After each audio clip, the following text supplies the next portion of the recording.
कोई जवाब नहीं दिया। दोनों सहाबी बहुत ज़हीन थे, समझ गए अली ने अपने निकाह का पैगाम नबी की बारगाह में नहीं भेजा है, चलो अली के पास चलते हैं। दोनों सहाबी अली को तलाश करते हैं। अली अब मदीने शरीफ के बाहर एक आराबी के नखलिस्तान में अपने ऊंट को पानी पिला रहे थे या अपने घोड़े को पानी पिला रहे थे। अली शेरे खुदा के पास में दोनों सहाबी आ रहे हैं। अली शेरे खुदा ने जब दोनों को एक साथ आते हुए देखा, समझ गए किसी जरूरी काम से आ रहे हैं। अली शेरे खुदा उनके इस्तकबाल के लिए आगे बढ़ते हैं। आने वालों ने सलाम किया, अली शेरे खुदा ने जवाब दिया। अब अली शेरे खुदा कहते हैं कैसे आना हुआ।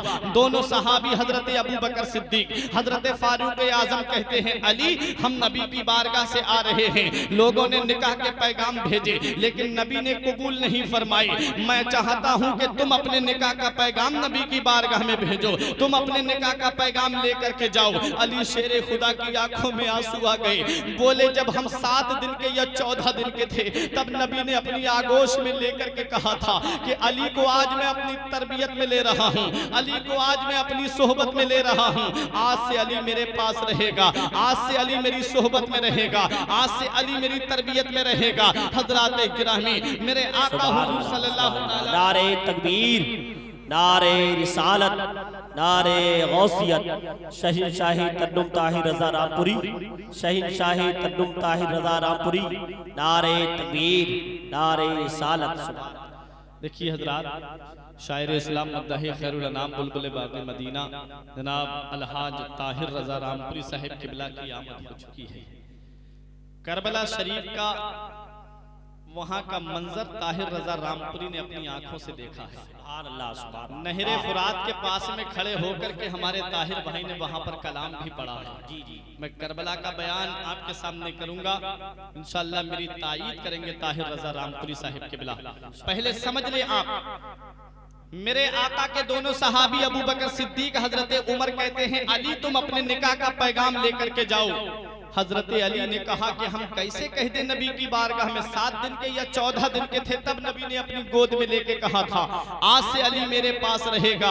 हजरत अली शेरे खुदा से दोनों सहाबी बोले अली पैसे से मदद करना होगी, हम तुम्हारी करेंगे, जैसे चाहो वैसे हम तुम्हारे साथ हैं। अली शेरे खुदा नबी की बारगाह में आ रहे हैं। उस वक्त मेरे आका उम्मे सलमा के मकान में तशरीफ फरमा थे। दरवाजे पे दस्तक देते हैं। उम्मे सलमा ने अर्ज किया आका दरवाजे पे कौन हो सकता है? नबी ने फरमाया इस वक्त दरवाजे पे वो है जो अल्लाह और उसके रसूल से मोहब्बत करता है और अल्लाह और उसका रसूल उससे मोहब्बत करते हैं। उम्मे सलमा कहती है मेरे दिल में ये शौक पैदा हुआ, लाओ देखूं तो सही वो कौन है जो जिससे अल्लाह और उसका रसूल मोहब्बत फरमाते हैं। उम्मे सलमा ने दरवाजा खोला, दरवाजे पे अली शेरे खुदा हैं। अली शेरे खुदा अंदर तशरीफ लाते हैं, नबी को सलाम करते हैं। नबी ने सलाम का जवाब दिया। अब अली नबी के कदम मुबारक के पास में बैठ जाते हैं। नबी ने फरमाया अली कैसे आना हुआ? अब अली शर्म की वजह से कुछ नहीं कह पा रहे हैं। नबी ने मुस्कुरा के फरमाया अली शायद तुम फातिमा के निकाह के ताल्लुक से आए हो। अली ने अर्ज किया हाँ या रसूल अल्लाह। नबी ने फरमाया महर अदा करने के लिए कोई चीज तुम्हारे पास है? अब अली ने कहा आका 3 चीजें मेरे पास हैं, एक मेरे पास तलवार है, एक मेरे पास ज़िरा है और एक मेरे पास सवारी है। मेरे नबी ने फरमाया सवारी तुम्हारे काम की है, तुम जंग में जाने के लिए तैयार रहते हो, तलवार भी तुम्हारे काम की है, जाकर के ज़िरा फरोख्त कर दो और उससे जो पैसे मिले, जो दिरहम मिले, जो दीनार मिले मेरे पास लेकर के आओ। हजरत अली शेरे खुदा जब काशाना नबवी से बाहर निकले, रास्ते में उस्मान गनी मिल गए। पैसे की अमीरी तो बहुत लोगों के पास है लेकिन दिल की अमीरी अल्लाह किसी किसी को देता है। वो उस्मान गनी जिनके बारे में मेरे नबी ने फरमाया मेरे उस्मान ने 2 मरतबा जन्नत को खरीद लिया। हजरत उस्मान गनी ने कहा अली कहाँ जा रहे हो? अर्ज किया ज़िरा फरोख्त करने जा रहा हूँ। कहा ये ज़िरा मेरे हाथ बेच दो। कितने में बेचोगे? रिवायतों में मिलता है, तारीख में मिलता है, मुअर्रिखीन लिखते हैं कि 480 दिरहम में वो ज़िरा उस्मान गनी ने खरीद ली मौला अली शेरे खुदा से। 480 दिरहम अली शेरे खुदा को दे दिए। उसके बाद मुस्कुरा के फरमाते हैं अली तुम बड़ी किस्मत वाले हो, तुम बड़ी शान वाले हो, तुम बड़ी अजमत वाले हो। दोनों आलम के मालिक को मुख्तार की बेटी तुम्हारे निकाह में आ रही है। निकाह की खुशी में ये ज़िरा मैं तुम्हें तोहफे में दे रहा हूँ। प्यारे अली शेरे खुदा को वो ज़िरा भी मिल जाती है और वो दिरहम भी मिल जाते हैं। आ गए नबी की बारगाह में, नबी की बारगाह में ला करके तमाम दिरहम रख दिए। 480 दिरहम हजरत अली शेर खुदा ने ला करके रखे। मेरे आका ने एक दस्ते मुबारक अपना उठाया, एक मुट्ठी दिरहम लिए, हजरत अबू बकर सिद्दीक, हजरत सलमान फारसी, हजरत बिलाल हबशी को दिया। फरमाया मेरी बेटी फातिमा के लिए जरूरत का सामान लेकर के आओ, और बाकी दिरहम उम्मे सलमा को दे दिए। कहा मेरी बेटी फातिमा की जरूरत का सामान खरीदो, खुशबू खरीदो, कपड़े खरीदो। हजरात गिरामी, अब मेरे आका ने इरशाद फरमाया अली बिलाल को बुलाओ। बिलाल हबशी हाजिर होते हैं। फरमाया मदीने में ऐलान कर दो कि आज दोनों आलम के मालिक व मुख्तार की बेटी का निकाह है, सब मस्जिद नबवी में जमा हो जाएं। जिसके कानों में आवाज पहुंच रही थी मस्जिद नबवी में जमा हो रहा था, जिसके कानों में आवाज टकरा रही थी वो दौड़ा हुआ मस्जिद नबवी में हाजिर हो रहा था। मेरे आका मस्जिद नबवी शरीफ में पहुंच जाते हैं। उसके बाद में मेरे आका ने खुतबा दिया, इरशाद फरमाते हैं लोगों, मैंने अपनी बेटी फातिमा का निकाह अपने खानदान में सबसे बेहतर के साथ में किया है। एक सहाबी ने खड़े होकर अर्ज किया, आका फातिमा का महर क्या रखा है? मेरे आका अपने घर पे तशरीफ लाते हैं, फरमाते हैं मेरी बेटी फातिमा को तन्हा छोड़ दिया जाए, मुझे बेटी से तन्हाई में बात करनी है। हजरत फातिमा तो ज़हरा के पास में नबी तशरीफ लाए। इरशाद फरमाते हैं बेटी फातिमा, मैंने तुम्हारा निकाह अपने खानदान में सबसे बेहतर के साथ किया है, बताओ बेटी तुम्हारी क्या मर्जी है? हजरत फातिमा तो ज़हरा ने कहा बाबा हमारा महर क्या रखा जाएगा?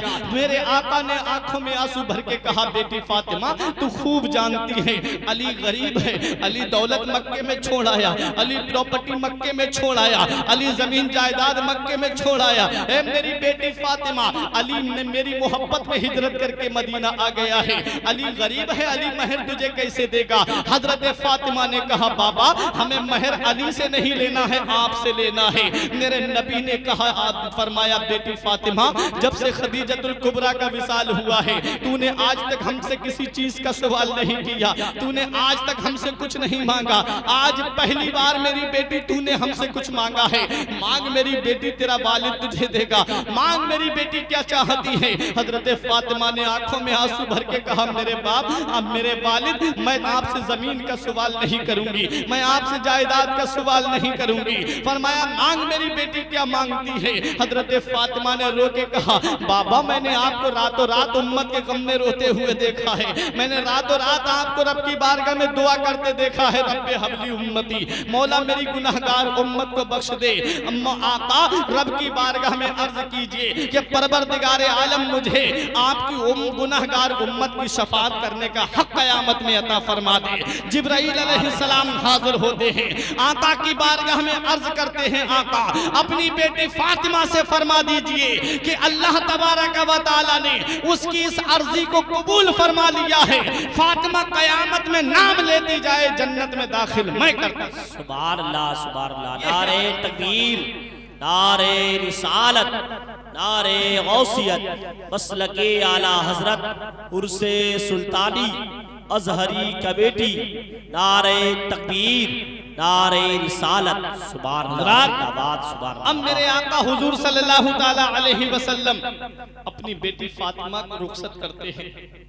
बेटियां हमारे घरों से भी रुखसतें होती हैं, हमारे घरों से भी बहनें रुखसत होती हैं, लेकिन माहौल बदल गया, तरीका बदल गया, उसूल बदल गया हमारा।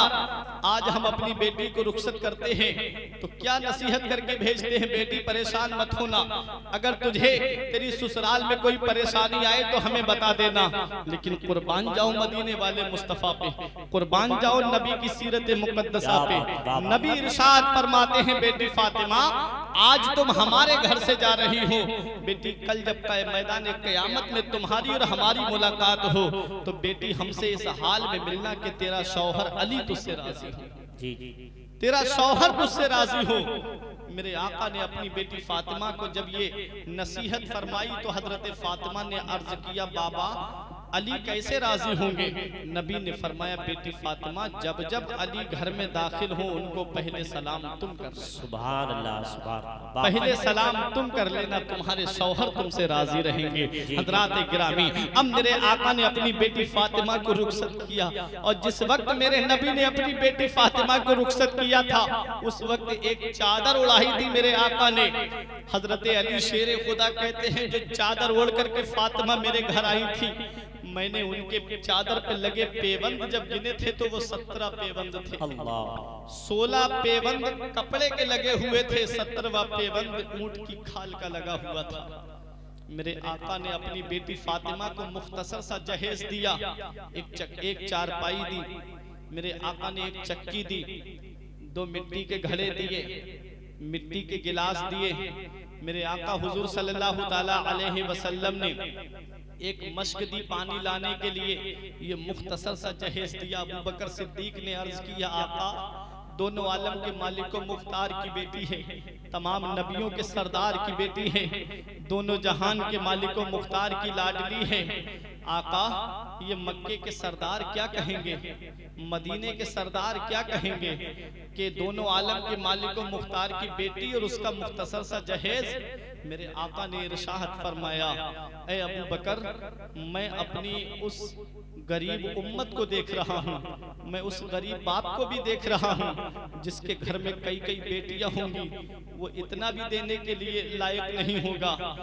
अगर मैं अपनी बेटी को ज्यादा जहेज दूंगा तो हर आदमी दलील बना लेगा कि नबी ने अपनी बेटी को इतना दिया था, मुझे भी इतना चाहिए। मेरे आका ने मुख्तसर सा जहेज दिया और अपनी गुनाहगार उम्मत के उन गरीबों का दिल रखा कि ऐ गरीब, तेरे पास इतना नहीं है जितना फला नेता देता है, तेरे पास इतना नहीं है जितना फला सरदार देता है, तेरे पास इतना नहीं है जितना फला वजीर देता है, तेरे पास इतना नहीं है जितना फला बादशाह देता है, तो इतना तो होगा जितना मदीने वाले मुस्तफा ने अपनी बेटी को दिया है, जितना दोनों आलम के मालिक को मुख्तार ने अपनी बेटी को दिया है।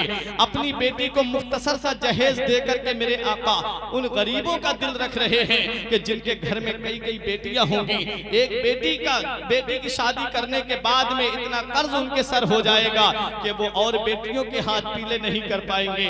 अगर कोई अमीर चौराहे पे खड़े होकर के ये कहे कि मैंने अपनी बेटी को इतना जहेज दिया है जितना फला नेता ने अपनी बेटी को दिया था, तो गरीबों परेशान होने की जरूरत नहीं है। तुम भी सीना तान के कह देना कि तूने इतना दिया था अपनी बेटी को जितना फला अमीर ने अपनी बेटी को दिया था, मैंने इतना दिया है जितना मदीने वाले मुस्तफा ने अपनी बेटी को दिया था। तेरे लिए अमीर का तरीका मुबारक हो, मेरे लिए मदीने वाले मुस्तफा की सुन्नत। सुभान अल्लाह, जिंदाबाद। मेरे आका हुजूर सल्लल्लाहु ताला अलैहि वसल्लम। अब जहेज के ताल्लुक से एक रिवायत में आपके सामने पढ़ दूं। मेरे आका सहाबाई किराम से फरमा रहे थे, ऐ मेरे सहाबा सुनो। उसी मजलिस में अली शेरे खुदा भी बैठे हुए थे। मेरे आका ने इरशाद फरमाया, ऐ मेरे सहाबा सुनो, सुलेमान अलैहिस्सलाम ने जब अपनी बेटी का निकाह किया तो उन्होंने 1000 गुलाम दिए थे, 1000 बांदियां दी थी और सोने और चांदी के पहाड़ अपनी बेटी को जहेज में दिए थे। मेरे आका ये बयान फरमा रहे हैं, अली शेरे खुदा बड़ी तवज्जो से सुन रहे हैं, अली शेरे खुदा बड़ी गौर से आका की बात को समाअत फरमा रहे हैं। मेरे आका ने इरशाद फरमाया, जब सुलेमान अलैहिस्सलाम ने अपनी बेटी को जहेज में 1000 गुलाम, 1000 बांदियां दी और उन्हें सोने और चांदी के पहाड़ दिए थे। हजरात गिरामी, अली शेरे खुदा जब बाज समाअत होता है मेरे आका का, जब मेरे आका बाज मुकम्मल फरमा देते हैं तो मेरे आका के सहाबा अपने अपने घर जा रहे हैं। अली शेरे खुदा रास्ते में सोच रहे हैं, सुलेमान अलैहिस्सलाम ने अपनी बेटी को इतना दिया कि मेरे आका बयान फरमा रहे हैं 1000 गुलाम, 1000 बांदियां, सोने और चांदी के पहाड़ अपनी बेटी को जहेज में दिए। ये तो सुलेमान अलैहिस्सलाम के भी नबी हैं, इनकी बेटी मेरे निकाह में है। सिर्फ जहन में बात आई थी प्यारे, कोई जुबान पे शिकवा नहीं लाए थे, जुबान के ऊपर कोई बात नहीं लाए थे अली शेरे खुदा, सिर्फ जहन में बात आई। और जब अली शेरे खुदा अपने घर पे पहुंचते हैं, आज चेहरे पे उदासी है। हजरत फातिमा ने सलाम किया, फरमाया आज मेरे शौहर आज उदास कैसे हो, आपके चेहरे से उदासी के आसार कैसे जाहिर हो रहे हैं। अली शेरे खुदा कोई जवाब नहीं देते हैं। हजरत फातिमा ने बार बार इसरार किया, तब हजरत अली शेरे खुदा फरमाते हैं, आज तुम्हारे बाबा मुस्तफा फरमा रहे थे, सुलेमान अलैहिस्सलाम ने जब अपनी बेटी का निकाह किया तो उनको 1000 बांदियां थी, 1000 गुलाम दिए और उन्हें सोने और चांदी के पहाड़ दिए थे। मेरे आका की लाडली बेटी ने जब इतना सुना कुछ नहीं बोली, अपने बिस्तर पे आराम से जाकर के लेट जाती हैं। अली शेरे खुदा भी आराम करने लगते हैं, आंख लग जाती है। आप ख्वाब में क्या देखते हैं कि एक ऐसा महल है जिसकी खूबसूरती का जवाब नहीं, जिसके हुस्न का जवाब नहीं, जिसके जमाल का जवाब नहीं। ऐसा हसीन और जमील महल है, उसके पाए जो हैं वो सुर्ख याकूत के हैं, हीरे जवाहरात उसके महल में लगे हुए हैं, सोने और चांदी की उसकी दीवारें बनी हुई हैं और उसके अंदर कुछ बांदियां इंतजार कर रही हैं, उसके अंदर कुछ खवातीन इंतजार कर रही हैं किसी आने वाली का। हजरत अली शेर खुदा कहते हैं, थोड़ी देर के बाद में एक पर्दे में मलबूस खातून आती है। हजरत अली शेर खुदा कहते हैं कि मैं ख्वाब में देख रहा हूं कि वो लड़कियां, वो खवातीन कोई अपने हाथों को जमीन पे रख रही है ताकि उसके हाथ के ऊपर वो कदम रख करके चली जाएं, कोई अपने बालों को बिछा रही है ताकि उनके बालों पे कदम रख करके वो खातून चली जाएं। वो खातून जाकर के मिंबर पे बैठती हैं और उन खातून के पीछे एक बांदी खड़ी हो जाती है हवा करने के लिए। हजरत अली शेर खुदा कहते हैं, मेरे दिल में ये शौक हुआ, लाओ देखूं कि ये कौन खातून है जिनका ऐसा एहतिमाम हो रहा है, जिनकी इज्जत ऐसी हो रही है, जिनकी ताजीम और तकरीम ऐसी हो रही है। अली शेर खुदा कहते हैं, मैंने बहुत कोशिश की लेकिन मैं उनका चेहरा नहीं देख पाया। उस खातून ने खुद ही अपने चेहरे से नकाब उठाया तो अली शेर खुदा बयान करते हैं, मैं ये देख करके हैरत में रह गया। वो कोई और नहीं थी, मदीने वाले मुस्तफा की लाडली हजरत फातिमा थी। वो अली शेर खुदा की ज़ौजा मोहतरमा थी। हजरत फातिमा ने कहा, ए मेरे शौहर सुनो, जिस सुलेमान अलैहिस्सलाम की बेटी का जिक्र तुमने मेरे बाबा से सुना था, वो सुलेमान अलैहिस्सलाम की बेटी ये है जो मेरे कदमों के नीचे अपने बालों को बिछा रही है। ये फला पैगंबर की बेटी है, ये फला नबी की बेटी है, ये फला नबी की बेटी है। हजरत अली की आंख खुल जाती है। फजर की नमाज में मेरे आका ने नमाज से फारिग होने के बाद में अली शेर खुदा को अपने पास में बुला करके फरमाया, अली तुमने मेरी बेटी फातिमा का मर्तबा देख लिया, तुमने मेरी बेटी फातिमा का रुतबा देख लिया। अली शेर खुदा कहते हैं, मुझे जहेज में कुछ मिला हो या ना मिला हो, लेकिन निकाह करके मैंने सब कुछ पा लिया। सुभान अल्लाह, निकाह करके मुझे सब कुछ, क्या बात है भी, निकाह करके मुझे सब कुछ हासिल हो गया। अक्लो शऊरो फहिम से बाला है फातिमा, अक्लो शऊरो फहिम से बाला है फातिमा, रहती अली के घर में है आला है फातिमा। हजरत फातिमा के मकाम को तुम क्या जानो, फातिमा की अजमत को तुम क्या जानो, फातिमा के रुतबे को तुम क्या जानो, फातिमा की शान को तुम क्या जानो। नबी फरमाते हैं, जो ये चाहता है कि मैं उससे राजी हो जाऊं, वो मेरी बेटी फातिमा को राजी कर ले। जो ये चाहता है उससे मेरी बेटी फातिमा राजी हो जाए, वो हसन और हुसैन को राजी कर ले। ये है मेरे आका हुजूर सल्लल्लाहु अलैहि वसल्लम की लाडली बेटी फातिमा तो ज़हरा रज़ी अल्लाह ताला अन्हा।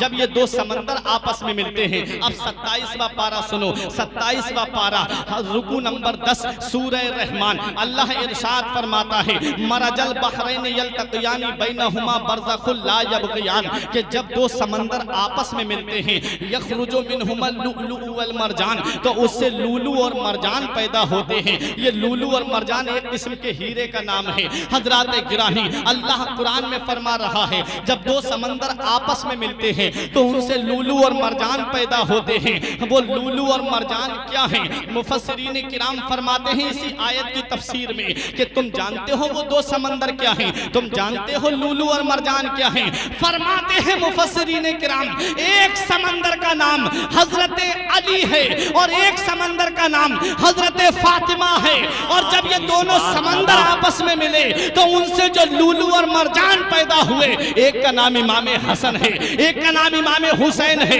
एक का नाम इमाम मोहसिन है, एक का नाम ज़ैनब है, एक का नाम रुकैया है, एक का नाम उम्मे कुलसूम है। क्या बात रजा उस चमनिस्ताने करम की, क्या बात रजा उस चमनिस्ताने करम की। ज़हरा है कली जिसमें हुसैन और हसन। सुभान अल्लाह, नारे तकबीर, नारे रिसालत, नारे गौसियत, मसलके आला हजरत फैजाने औलिया इकराम खतीब अहले सुन्नत हज़रत अल्लामा फुरकान साहब क़िबला, नारे तकबीर, नारे रिसालत। सुभान अल्लाह, जिंदाबाद, सुभान अल्लाह। जो उनसे लूलू और मरजान पैदा हुए, एक का नाम हसन, एक का नाम हुसैन। वक्त मेरे पास बहुत मुख्तसर है, लेकिन आप मुझे यकीन है अपनी जगह आराम से बैठे रहेंगे, क्योंकि अब मैं हुसैन का जिक्र करने जा रहा हूं। वो हुसैन जिनकी अजमत का कोई जवाब नहीं, वो हुसैन जिनकी शान का कोई जवाब नहीं। आका के दोनों नवासे पैदा हुए। हर बाप चाहता है कि मैं अपने बेटे का ये नाम रखूंगा। अली शेरे खुदा ने जो नाम सोचे थे, एक का नाम हमजा और एक का नाम जाफर सोचा था। एक रिवायत में है कि आपने हरब नाम सोचा था। आका तशरीफ लाते हैं, इरशाद फरमाते हैं, अली मेरे इन बेटों का नाम हमजा और जाफर नहीं रखा जाएगा, एक का नाम हसन रखा जाएगा, एक का नाम हुसैन रखा जाएगा, हुसैन रखा जाएगा। अब एक रिवायत और सुन लें। जिब्राइल अलैहिस्सलाम आए, आका इरशाद फरमाते हैं, हदीस पाक भी सुनते चलो। हदीस पाक में है, नबी फरमाते हैं, अल हसन वल हुसैन इस्मान मिन अस्माए अहलिल जन्ना। हसन और हुसैन ये दोनों नाम जन्नती नाम हैं जो अल्लाह तबारक व तआला ने मेरे नवासों के लिए अता फरमाए हैं, और ये दोनों नाम अल्लाह ने जन्नत में छुपा के रखे थे। इमाम हसन और इमाम हुसैन की जात से आप आदम अलैहिस्सलाम तक चले जाइए। आदम अलैहिस्सलाम से लेकर के मेरे आका हुजूर सल्लल्लाहु ताला अलैहि वसल्लम तक तकरीबन 1,24,000 कमोबेश अंबियाई किराम इस दुनिया में तशरीफ लाए। लेकिन आप ऊपर हिस्ट्री उठा करके देख लीजिए, ऊपर आप तारीख उठा करके देख लीजिए, किसी के बच्चे का नाम आपको हसन और हुसैन नहीं मिलेगा। और यजीद नाम आप देख लीजिए, यजीद के खुद चचा का नाम यजीद था। यजीद जिस वक्त मौजूद था उस वक्त तकरीबन मुअर्रिखीन लिखते हैं कि तकरीबन 400 लोगों के नाम यजीद के नाम पर थे। यजीद नाम के तकरीबन 400 लोग थे और हसन और हुसैन नाम किसी का नहीं था। लेकिन कैसी जंग है करबला की, जिसने हक और बातिल का फैसला कर दिया, जिसने सच और झूठ का फैसला कर दिया। हसन और हुसैन नाम किसी का नहीं, सिर्फ दो जाते हैं मदीने में, एक हसन और एक इमाम हुसैन की, उसके अलावा किसी का नाम हसन और हुसैन नहीं। और यजीद नाम के तकरीबन 400 लोगों के नाम यजीद। लेकिन करबला की जंग जब से हुई है, तारीख हमें ये बताती है कि किसी ने अपने बच्चे का नाम यजीद नहीं रखा। और हुसैन नाम देख लीजिए, आज आपको घर घर हुसैन नाम के मिलेंगे। कहीं गुलाम हुसैन है, कहीं मोहम्मद हुसैन है, कहीं अहमद हुसैन है, कहीं साबिर हुसैन है। हुसैन की जंग, हुसैन के नामों की कसरत हमें ये बता रही है कि हुसैन करबला में हारे नहीं है, बल्कि हुसैन फतह याब होकर के लौटे हैं, हुसैन फतहमंद होकर के लौटे हैं। मिट ही गया जहां से निशाने यजीदियत, मिट ही गया जहां से निशाने यजीदियत, महंगी पड़ी हुसैन से टक्कर की आरज़ू। सुभान अल्लाह, सुभान अल्लाह। अब इमाम हुसैन रजी अल्लाह ताला अन्हु की जात समात करें आप हजरात। इमाम हुसैन के बचपन का आलम है। एक जानू पे आका हुसैन बैठे हैं, एक जानू पे आका के शहजादे बैठे हैं। ज्यादा बचपन में आपको मैं नहीं घुमाऊंगा, आपने 10 रोजा प्रोग्राम भी समात किए हैं, इमाम हुसैन के ताल्लुक से बहुत बातें समात की होंगी, ज्यादा तफसील में आपके सामने नहीं करूंगा। सुने, एक जानू पे आका के शहजादे इब्राहिम, एक जानू पे आका के नवासे इमाम हुसैन बैठे हैं। आ गए जिब्राइल अलैहिस्सलाम, अर्ज करते हैं, आका अल्लाह आपको सलाम फरमाता है, अल्लाह इरशाद फरमाता है, अल्लाह इरशाद फरमाता है, इन 2 अमानतों में से अल्लाह एक अमानत को वापस लेगा। आका इख्तियार आपको है, चाहो तो अपने बेटे को रोक लो, चाहो तो अपने नवासे को रोक लो। आका ने अपने नवासे की तरफ देखा, अपने बेटे की तरफ देखा, सोचा कि मेरा बेटा अगर जाएगा तो सिर्फ मुझे तकलीफ होगी, मेरा नवासा अगर इस दुनिया से चला गया तो मुझे भी तकलीफ होगी, मेरी बेटी फातिमा को भी तकलीफ होगी, मेरे अली को भी तकलीफ होगी, मेरे हसन को भी तकलीफ होगी। आका ने जिब्राइल अलैहिस्सलाम से फरमाया, जिब्राइल मुझे मेरा नवासा प्यारा है, मुझे मेरा नवासा महबूब है। नवासे के सर पे दस्ते शफकत रख दिया मेरे आका ने। जिब्राइल समझ गए नवासे को रोकना है, बेटे को लेना है। 3 दिन के बाद में इब्राहिम का इंतकाल हो जाता है। अब यही मेरे आका इमाम हुसैन है, बचपन का आलम है हुसैन का। हुसैन मदीने की गलियों में चल रहे हैं, हुसैन मदीने की गलियों में खेल रहे हैं। अबू बकर सिद्दीक ने कहा, हुसैन नबी ने अपना बेटा देके तुझे बचाया है। उमर फारूक आजम ने कहा, हुसैन नबी ने अपना लाडला देके तुझे बचाया है। उस्मान गनी ने कहा, हुसैन नबी ने अपना लख्ते जिगर देके तुझे बचाया है। मौला अली ने कहा, हुसैन नबी ने अपना शहजादा देकर के तुझे बचाया है। हजरत इमाम हसन ने कहा, भाई हुसैन हमारे नाना ने हमारा मामू दे के तुझे बचाया है।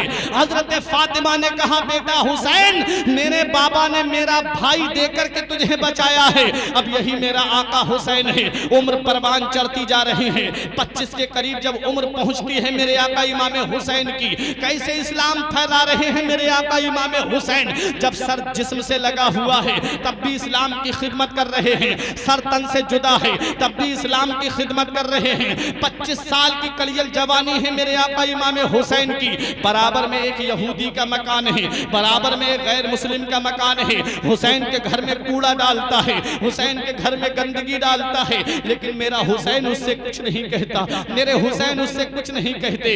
एक दिन यहूदी की बीबी ने कहा तुम्हें शर्म नहीं आती, तुम्हें हया नहीं आती? इमामुल अंबिया के नवासे हैं, दोनों आलम के मालिक व मुख्तार के नवासे हैं, नबी के लाडले हैं, अली के शहजादे हैं, फातिमा की आंखों का चैन है। तुम इनके घर में कूड़ा डालते हो, तुम इनके घर में गंदगी डालते हो। यहूदी को शर्म महसूस हुई, आ गया इमाम हुसैन की बारगाह में, हुसैन मेरी गलती माफ कर दो, हुसैन मेरी खता को माफ कर दो। मेरा हुसैन फरमाता है बात क्या है? कहा आपके घर में मैं गंदगी डालता था, आपके घर में मैं कूड़ा डालता था, इसलिए मैं अपनी उस गलती पे नादिम हूँ, मैं अपनी इस हरकत पे अपनी शर्मिंदा हूँ, आप मेरी गलती को माफ कर दो। हुसैन तुम्हारी शान तो वो है मदीने में, तुम इशारा कर दो तो जवान तुम्हारे नाम पे निकल आए, तुम इशारा कर दो तो बूढ़े तुम्हारे नाम पे निकल आए, तुम इशारा कर दो तो जवान तुम्हारे नाम पे गर्दन कटाने के लिए आ जाएं। लेकिन तुमने मेरी इस हरकत पे सब्र किया, तुमने मेरी इस हरकत को नजरअंदाज किया, ना तो किसी से मेरे खिलाफ शिकायत की, ना तो मेरे बारे में किसी शख्स को तुमने मदीने में बताया। इमाम हुसैन से यहूदी कहता है हुसैन तुमने मेरे लिए कोई एक्शन क्यों नहीं लिया? तब मेरे इमाम हुसैन फरमाते हैं ऐ यहूदी कान खोल के सुन ले, मेरे नाना मुस्तफा फरमाते हैं मन काना मिनकुम मुमिना फला यूजा जारा, कि जो तुम में का सच्चा मोमिन होगा वो अपने पड़ोसी को तकलीफ नहीं देगा, वो अपने पड़ोसी को तकलीफ नहीं पहुंचाएगा। मेरे नाना मुस्तफा ने फरमाया है जो अपने पड़ोसी की तकलीफ पे सब्र करेगा अल्लाह उसे जन्नत अता फरमाएगा। हुसैन के कदमों पे गिर के यहूदी कहता है ऐ हुसैन तुम गवाह हो जाओ, ऐ मदीने की गलियों तुम गवाह हो जाओ, जिसके नाना की तालीम इतनी अच्छी है उसके नाना की जात कितनी अच्छी होगी। हुसैन मुझे कलमा पढ़ा और इस्लाम में दाखिल कर लो। ये मेरे आका इमाम हुसैन हैं। 25 से ऊपर उम्र क्रॉस होती है, जब 25 से ऊपर आपकी उम्र शरीफ बढ़ती है और जब सन हिजरी 60 आती है हजरत अमीर मुआविया का विसाल होता है। अमीर मुआविया सहाबी रसूल हैं, अमीर मुआविया कातिबे वही हैं। हजरात गिरामी अमीर मुआविया जब बिस्तर मर्ग पे हैं आपने अपने बेटे यजीद को बुलाया, बुलाने के बाद में कहा ऐ यजीद कान खोल के सुन ले, अगर मैं इस दुनिया से चला गया मेरे बाद अगर तू कुर्सी को अपनाएगा तो सबसे पहले एक बात याद रखना, अहले बैत से जो मैंने सुलह की है, नबी के घराने से जो मैंने सुलह की है, इमाम हसन से जो मैंने सुलह की है, उस सुलह को तू कायम रखेगा। और याद रख यजीद जब भी तुझे माले गनीमत मिलेगा तो सबसे पहले हिस्सा इमाम हुसैन को देगा, सबसे पहले हिस्सा नबी के घर वालों को देगा। यजीद ये कहता हुआ जंगल की तरफ चला गया कि वो तो मेरी मर्जी रही। याद रखो प्यारे, इधर अमीर मुआविया का विसाल हो जाता है, सहाबी रसूल हैं। आज हमारे कुछ सुन्नी कहलाने वाले भाई अमीर मुआविया के शान में गुस्ताखी करते हैं, अमीर मुआविया के शान में तौहीन आमेज कलिमात कहते हैं। मैं उनसे ये कहना चाहूंगा फुरकान का जुमला दिल की तख्ती पे लिख करके ले जाओ कि बेटे की वजह से बाप को बुरा नहीं कह सकते। जरूरी नहीं है कि बाप नेक हो तो उसकी औलाद भी नेक हो, बाप परहेजगार हो तो उसकी औलाद भी परहेजगार हो, जरूरी नहीं है कि बाप आलिम हो तो उसकी औलाद भी आलिम हो।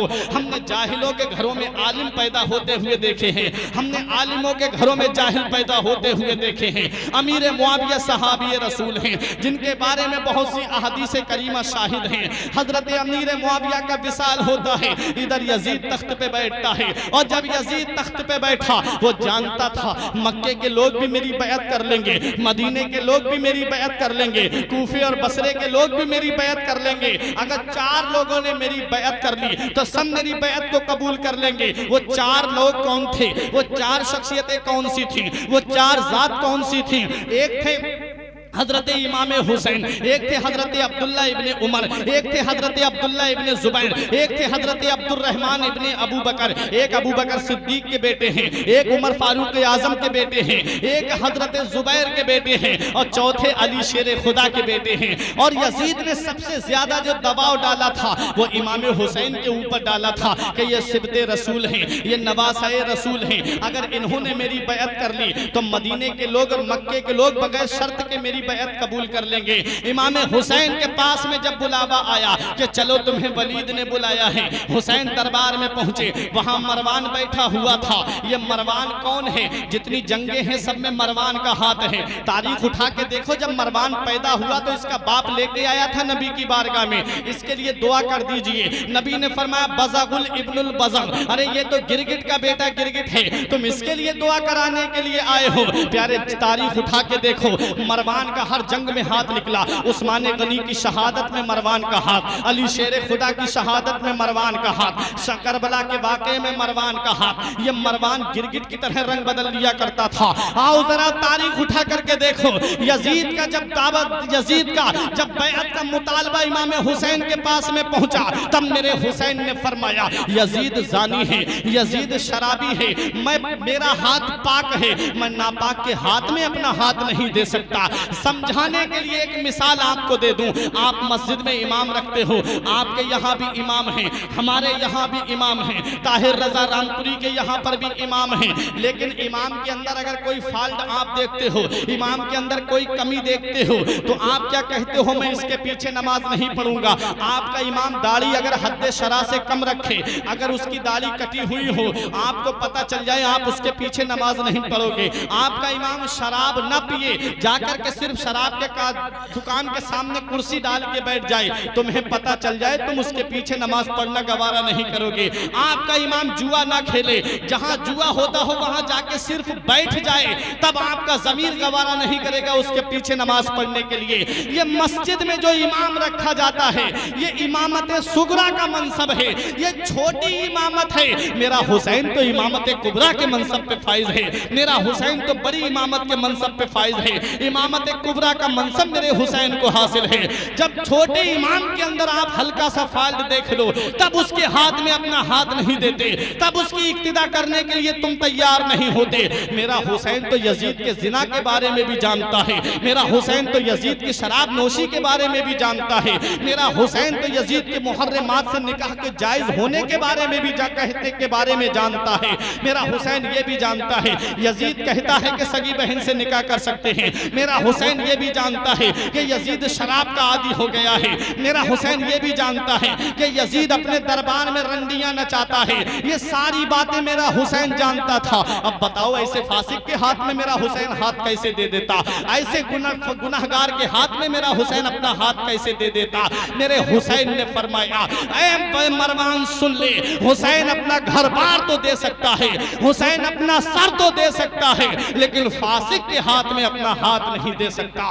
ये कह के मेरा हुसैन वहां से चला, लेकिन हुसैन रास्ते में सोच रहे थे, नाना का मदीना पाक है, नाना का मदीना मुकद्दस पाक है, और ऐसा ना हो कि मैंने यजीद की बैअत नहीं की है, यजीद मेरे लिए लश्कर भेजेगा, यजीद मेरे खिलाफ जरूर एक्शन लेगा। इसलिए मेरे हुसैन ने अब मदीना छोड़ने का इरादा फरमा लिया। अब मेरा हुसैन अपने घर पे तशरीफ लाता है। ऐ नगरिया कला के जिंदा दिल मुसलमानों, अपने सीने पे हाथ रख करके मुझे बताओ, अपनी पूरी तवज्जो अब मेरी तरफ मबजूल कीजिए। मैं उस स्टेज के बैठे हुए जुमला उलमा शोरा की तवज्जो का तालिब हूँ। मेरा हुसैन अपने घर पे तशरीफ लाता है। मेरे हुसैन ने अपनी बीबी शहरबानो से कहा, ऐ शहरबानो तुम भी आ जाओ, बहन ज़ैनब तुम भी आ जाओ, बेटी सकीना तुम भी आ जाओ, भाई अब्बास तुम भी आ जाओ, बेटा अली अकबर तुम भी आ जाओ, बेटा कासिम तुम भी आ जाओ। मेरा हुसैन छोटा सा काफिला लेकर के नाना मुस्तफ़ा के रोजे पे पहुंचता है। मेरे हुसैन ने नाना मुस्तफ़ा के रोजे पे जाकर के कहा, नाना आपका वही बेटा हुसैन आया है जिसे आप सीने से लगाते थे, आपका वही बेटा हुसैन आया है जिसे आप कलेजे से लगाते थे। आपका वही बेटा हुसैन आया है जिसे कोई तकलीफ होती थी तो तुम तड़प जाया करते थे। अपने नवासे का आखिरी सलाम कबूल कर लो। अब आपका नवासा आपके रोजे से बहुत दूर जा रहा है। मेरे हुसैन अपने नाना मुस्तफा के रोजे पे हाजिरी दे रहे हैं, अर्ज कर रहे हैं नाना आपका वही बेटा हुसैन आया है जिसके बारे में आपने फरमाया हुसैन मेरा जन्नती नौजवानों का सरदार है। आपका वही बेटा हुसैन आया है जिसे आप अपने कांधों पे बिठा करके मदीने की गलियों में घुमाते रहे। आपका वही बेटा हुसैन आया है जिसे आप सूंघा भी करते थे, जिसे आप चूमा भी करते थे। मेरे नबी फरमाते हैं अल हसन वल हुसैनो हुमा रैहानता मिनद दुनिया। हसन और हुसैन दोनों मेरे जन्नती फूल हैं जो अल्लाह ने मुझे दुनिया में अता किए हैं। फूल की हालत क्या होती है, फूल की कैफियत क्या होती है, फूल की कैपेसिटी क्या होती है। फूल नगरिया कला में खिलता है, सुबह को खिलेगा शाम को मुरझा जाएगा। फूल बरेली की सरजमीन पे खिले, सुबह को खिलेगा शाम को मुरझा जाएगा। फूल पीलीभीत शरीफ की सरजमीन पे खिले, सुबह को खिलेगा शाम को मुरझा जाएगा। फूल यूपी की सरजमीन पे खिले, सुबह को खिलेगा शाम को मुरझा जाएगा। अरे फूल जब मदीने की सरजमीन पे खिले, फातिमा की गोद में खिले, अली का बेटा बन के खिले, नबी का नवासा बन के खिले, फिर वो फूल मुरझाएगा नहीं। करबला के मैदान में 3 दिन भूखा प्यासा रखा जाएगा तब भी वो फूल मुरझाएगा नहीं। करबला के मैदान से आवाज आएगी कितने महके हुए हैं मदीने के फूल, कितने महके हुए हैं मदीने के फूल। करबला तेरी किस्मत पे लाखों सुभान अल्लाह। नारे तकबीर, नारे रिसालत, नारे गौसियत, मसलके आला हजरत फैजाने औलिया इकराम उर्से सुल्तानी अजहरी कमेटी नगरिया कला का सुन्नी मुसलमान। नारे तकबीर, नारे रिसालत, सुभान अल्लाह, सुभान अल्लाह। अब मेरा हुसैन अपने माँ फातिमा के मज़ार पे तशरीफ लाता है। अम्मी आपका वही बेटा हुसैन आया है जिसे आप अपने सीने से लगा के रखती थी। आपका वही बेटा हुसैन अब आपके रोज़े से बहुत दूर जा रहा है। मेरा हुसैन अपने भाई हसन के मज़ार पे तशरीफ लाता है। भाई हसन वो हुसैन आया है जिसका हाथ पकड़ के मदीने की गलियों में चलते रहे। अब आपका भाई आपसे बहुत दूर जा रहा है। अब मेरा हुसैन अपने भाई के मज़ार से अपने घर की तरफ आता है। हुसैन फरमाते हैं सामान्य सफर तैयार करो, हमें मदीना छोड़ करके जाना है। अब यहाँ पहुँच करके मैं एक बात आपसे पूछना चाहता हूँ। ताहिर रजा रामपुरी बैठे हैं, मदीने की बहारें इन्होंने देखी हैं, गुंबद खजरा के जलवे इन्होंने देखे हैं, सुनहरी जालियों की नूरानियत इन्होंने देखी है। आपके यहाँ भी लोग हज करने के लिए गए होंगे, आपके यहाँ भी वो लोग होंगे जिन्होंने नबी के रोजे का दीदार किया होगा। आप ताहिर रजा रामपुरी से पूछिए, आप अपने यहाँ के हाजियों से पूछिए। हाजी जब तक मदीने में मक्के में रहता है उसे घर की भी याद आती है, प्रॉपर्टी की भी याद आती है, जमीन जायदाद की भी याद आती है। लेकिन जब यही हाजी मक्के से जब मदीने पहुंचता है, एक बार नबी के रोजे पे हाजिरी देता है, नबी की मोहब्बत में ऐसा गुम हो जाता है, नबी के इश्क में ऐसा सरशार हो जाता है। नबी की मोहब्बत का जो इस समंदर इसके सीने में मौजूद था वो तलातुम खेज हो जाता है। आंखों से आंसू निकल आते हैं हाजी के, और नबी के रोजे की बार रोजे पे जाकर के सलातो सलाम पढ़ता है हाजी। और मदीने में इस वक्त की जो वहाँ हुकूमत है वो 8 दिन मदीने में हाजी को रखती है। 8 दिन से ज्यादा मदीने में हाजी को रुकने नहीं दिया जाता है, क्योंकि बहुत अगर कोई किस्मत का सिकंदर है तो उसे 10 दिन मदीने में रोक लिया जाता है। 10 दिन से ज्यादा मदीने में हाजी को ठहरने की इजाजत नहीं है। लेकिन ये 10 दिन कैसे गुजर जाते हैं हाजी को पता भी नहीं चलता। 8 दिन के बाद में उसके कानों में एक आवाज आती है, फला तारीख में जो हाजी गए थे, फला नंबर की बस से जो हाजी आए थे, अब उन्हें मदीना छोड़ करके मक्के के लिए रवाना होना है। जब हाजी के कानों में ये आवाज पहुंचती है, आंखों से आंसुओं का सैलाब जारी हो जाता है, आंखों से आंसू बरसने लगते हैं हाजी के। नबी के रोजे पे अलविदाई सलाम करने के लिए जाता है, सुनहरी जालियां पकड़ के कहता है मौला जिंदगी भर यही दुआ करता रहा, दिखा दे या इलाही वो मदीना कैसी बस्ती है जहां पर रात दिन मौला तेरी रहमत बरसती है। मौला तूने अपने महबूब के रोजे पे तो भेज दिया, मौला तूने अपने महबूब का रोजा तो दिखा दिया, लेकिन मेरे दिल की हसरत पूरी ना हो सकी, मेरे दिल की आरज़ू पूरी ना हो सकी, मेरे दिल की ख्वाहिश पूरी ना हो सकी। ऐ मेरे परवरदिगार, अगर तू मुझे मुझे जिंदगी दे, मौला अगर तू मुझे मान दे तो एक बार अपने महबूब का रोजा और दिखा देना। ये दुआ करके हाजी मदीने से वापस होता है। हाजी बयान करते हैं, ताहिर रजा रामपुरी से आप पूछ लीजिए, जब तक नबी का सब्ज गुंबद नजर आता है, जब तक मस्जिद नबवी के मीनार नजर आते हैं, हाजी मुड़ मुड़ के नबी के रोजे की तरफ देखता है, मुड़ मुड़ के गुंबद खजरा की तरफ देखता है। 8 दिन मदीने में रहने वाले हाजी की हालत बता रहा हूँ। प्रॉपर्टी इसकी मदीने में नहीं है, जमीन इसकी मदीने में नहीं है, जायदाद इसकी मदीने में नहीं है, न जाने कौन कौन से कोने से हाजी आया है। लेकिन जब 8 दिन के बाद मदीना छोड़ता है तो आंखों से आंसुओं का सैलाब नहीं रुकता है, आंखों से आंसू जारी हो जाते हैं। 8 दिन मदीने में रहने वाला हाजी जब मदीना छोड़ता है तो आंसू रोके से नहीं रुकते हैं। तो हुसैन, वो हुसैन जिसने बचपन मदीने में गुजारा, वो हुसैन जिसने जवानी मदीने में गुजारी, वो हुसैन जिसने 56 साल की उम्र मदीने में गुजारी, जो सुबह को भी नबी के रोजे पे जाता रहा, जो शाम को भी नबी के रोजे पे जाता रहा, जो फजर भी मस्जिद नबवी में पढ़ता रहा, जो जोहर भी मस्जिद नबवी में पढ़ता रहा, जो मगरिब और इशा भी मस्जिद नबवी में पढ़ता रहा। 8 दिन मदीने में रहने वाला हाजी जब मदीना छोड़ता है तो आंखों से आंसू रोके नहीं रुकते हैं। हुसैन तो मेरा 56 साल की उम्र मदीने में गुजार के आया है, मदीना छोड़ रहा है मेरा हुसैन, कैसी बीतती होगी मेरे हुसैन के दिल पर। मदीना छोड़ रहे हैं हुसैन, कैसा लग रहा होगा मेरे आका इमाम हुसैन को। हुसैन से वो मदीना छूट रहा है, वो मदीना जो कौनैन का ताज है, जिसका दीदार मोमिन की मेराज है। जिंदगी में खुदा हर मुसलमान को वो मदीना दिखा दे तो क्या बात है। वो मदीना हुसैन से छूट रहा है जिसके बारे में मेरे पीरो मुर्शिद ने कहा, मदीना ऐसा गुलशन है जो हर गुलशन की जीनत है, बहारे बागे जन्नत भी मदीना की बदौलत है। मदीना छोड़कर जन्नत में कोई जा नहीं सकता, मदीने से मोहब्बत है तो जन्नत की जमानत है। तजल्लियों की अजब है फिजा मदीने में, निगाहें शौक की है इंतहा मदीने में, गमे हयात ना खौफे कज़ा मदीने में, बराहे रास्त है राहे खुदा मदीने में। हुसैन से वो मदीना छूट रहा है जिसके बारे में बरेली का इमाम कहता है, तैबा में मर के ठंडे चले जाओ आंखें बंद, सीधी सड़क ये शहरे शफाअत नगर की है।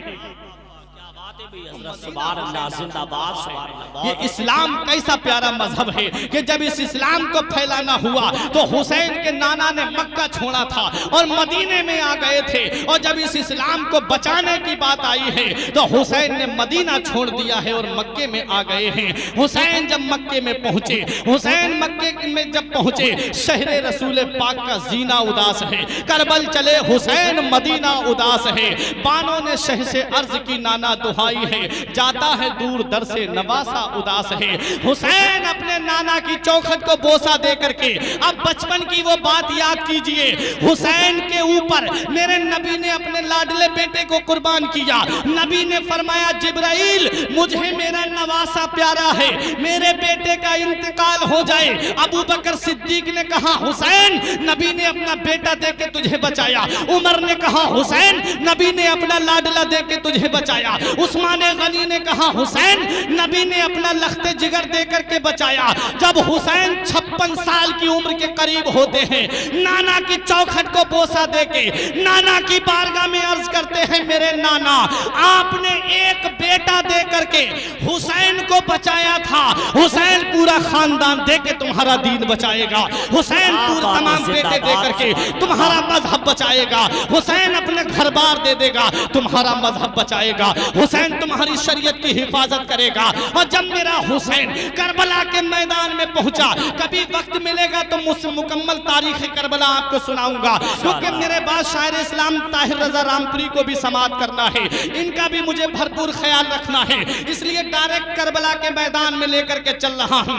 1 मुहर्रम को मेरा हुसैन करबला के मैदान में पहुंचा। 7 मुहर्रम मंगल के दिन हुसैन पे पानी बंद हुआ। जब आशूरा की रात आती है, पहला लश्कर अमर इब्ने हुरमला, पहला लश्कर हुर की कमांडरी में आया, दूसरा लश्कर अमर इब्ने साद की कमांडरी में आया, तीसरा लश्कर शिम्र की कमांडरी में आया। शिम्र से इब्ने जियाद ने सख्ती के साथ कह के भेजा कि जाके कह दे अमर इब्ने साद से, जाकर के कह दे हुर से कि 2 बात बातों में हुसैन से फैसला करूं, या तो हुसैन जंग करें या यजीद की बैअत करें। इमाम हुसैन से कहा हुसैन दो बातों में फैसला करना है, या तो यजीद की बैअत करो या हमारे साथ में जंग करने के लिए तैयार हो जाओ। तब मेरे हुसैन ने फरमाया जालिमो, अगर हुसैन को यजीद की बैअत करना होती तो हुसैन मदीने जैसी जमीन को छोड़ के ना आता। अगर हुसैन को यजीद की बैअत करना होती तो हुसैन मक्के जैसी अमन वाली जमीन को छोड़ के नहीं आता। हुसैन यजीद की बैअत नहीं करेगा, यजीद फासिक व फाजिर है, हुसैन का हाथ फासिक के हाथ में नहीं जाएगा। मेरे हुसैन से बोले फिर जंग करने के लिए तैयार हो जाओ। हुसैन ने फरमाया सुबह को फैसला हो जाएगा। आशूरा की रात आती है, मेरे हुसैन ने फरमाया ऐ मेरे खेमे वालों सुनो, ऐ मेरे दोस्तों सुनो, ऐ मेरे चाहने वालों सुनो, ऐ मेरे भाइयों सुनो, सुबह को जंग होनी है, कत्ल का इरादा है। और सुन लो मेरे साथियों, जिसे जाना है वो मेरे पास से जा सकता है, जिसे अपने घर जाना है वो जा सकता है। मैं किसी के जाने का बुरा नहीं मानूंगा।